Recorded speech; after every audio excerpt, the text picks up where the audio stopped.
कोई निकम्मा है। जो जनता की बात न सुने सरकार, वो निकम्मी है। जो महंगाई बढ़ाए वो सरकार निकम्मी है। जो सरकार बेरोजगारी बढ़ाए वो निकम्मी है। जो सरकार गरीबों को दुख दे वो निकम्मी है। जो सरकार हमारे किसानों पे लूट करे वो निकम्मी है। धन्यवाद, थैंक यू सर, बहुत धन्यवाद। होकर के आ रहा हूँ। समाजवादी पार्टी के प्रत्याशी पूर्व सांसद भगवत सिंह गंगवार ऐतिहासिक चुनाव लड़ रहे हैं। भारतीय जनता पार्टी के नेता लगातार वहाँ आ रहे हैं और लगातार नेतृत्व उनका पहुँच रहा है और घबराहट इसी बात की है कि इस बार जनता चुनाव लड़ रही है। मैंने अपने विधायक अनिल वर्मा जी को ये वादा किया था कि शादी में नहीं पहुंच पाया हूं, मैं शादी के बाद जब चुनाव प्रचार शुरू होगा तो जरूर। आज उनके बेटे और परिवार से मुलाकात की, आशीर्वाद दिया और हमें उम्मीद है कि इस चुनाव में गठबंधन का जो माहौल बना है, जनता परिवर्तन के लिए गठबंधन की मदद करेगी।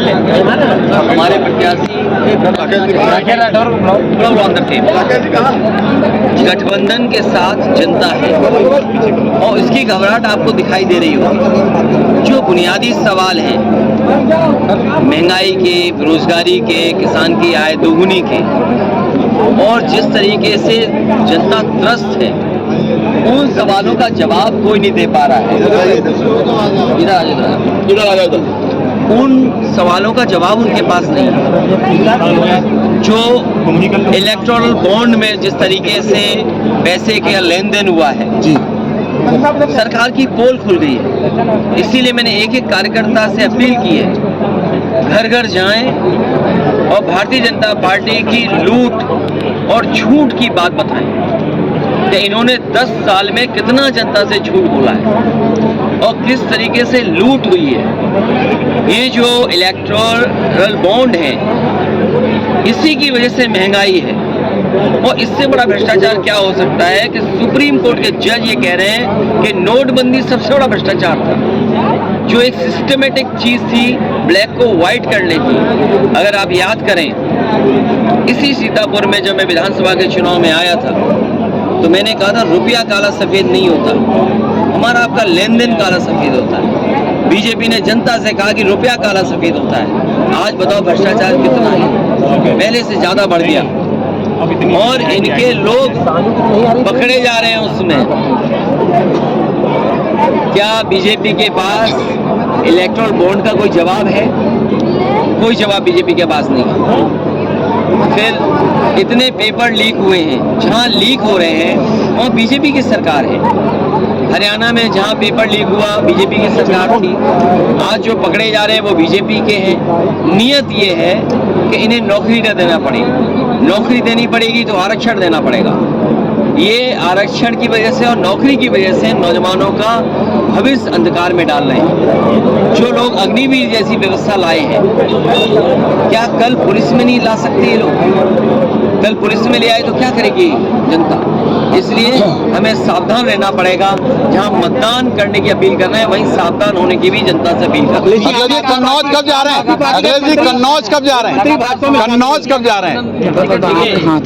टिकट बदलना, अरे भाई कैसे घोषित हो गया क्या?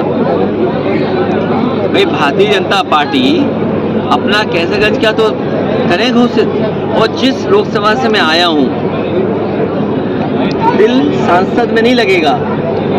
जो मंत्री होता है उसको मंत्री बड़ी चीज लगती है।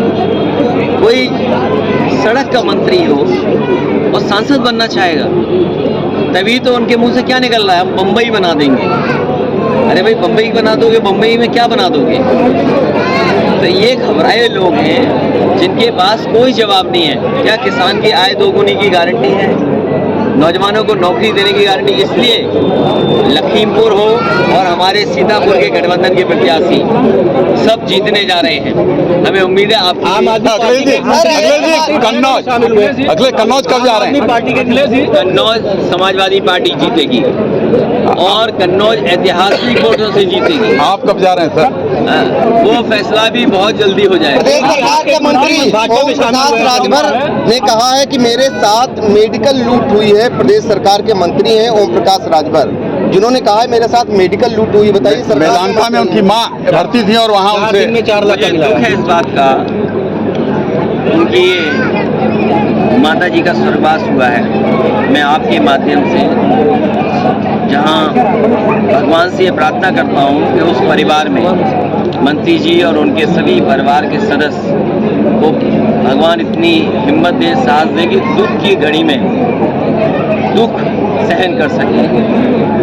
ये आरोप सरकार का इस समय लगा है, वो भी प्राइवेट अस्पताल में। सवाल प्राइवेट अस्पताल का नहीं है, उससे पहले भी इलाज सरकारी अस्पतालों में हुआ है। आखिरकार सरकारी अस्पतालों में ने क्या इलाज किया है? और आप याद कीजिए, मैं दो घटनाएं आपको याद दिलाता हूं। एक, भारतीय जनता पार्टी के सांसद अपने बेटे को एडमिट कराना चाहते थे, लेकिन वो एडमिट नहीं करा पाए, उनका बेटा, उसकी जान चली गई। बहुत सवाल खड़े हुए थे। और आप याद कीजिए, सीतापुर का एक पिता अपने बेटे को यहाँ से लेकर के गया था इलाज कराने के लिए। जब यहाँ इलाज नहीं हुआ, लखनऊ के सभी अस्पतालों में घूमा, एडमिट नहीं हुआ। उस समय नेशनल ह्यूमन राइट कमीशन ने सरकार को नोटिस दिया था और कहा था कि इस तरह का व्यवहार सरकार का दूसरे के साथ नहीं होना चाहिए। इलाज के लिए, गरीब के इलाज के लिए नेशनल ह्यूमन राइट कमीशन ने नोटिस दिया था सरकार को। इन्होंने सांसद खोया है, आज मंत्री आरोप लगा रहे हैं और किसी सरकारी अस्पताल में गरीब का इलाज नहीं हो पा रहा है। यहाँ भी सीतापुर में जो सरकारी संस्थाएं या सरकारी अस्पताल बने थे, वो चला नहीं पा रही सरकार। न दवाई है, न इलाज है, न स्ट्रेचर है, न पर्याप्त डॉक्टर है। तो ये सरकार कैसी है? दुनिया में विश्व गुरु बनेंगे लेकिन गरीब को इलाज नहीं दे पाएंगे। छत्री समाज की पंचायतें सर बहुत शुरू हो गई हैं। छत्री समाज की तमाम पंचायतें शुरू हो गई हैं भाजपा से नाराजगी को लेकर, इस पर क्या कहेंगे आप? मैं छत्री समाज जो नाराजगी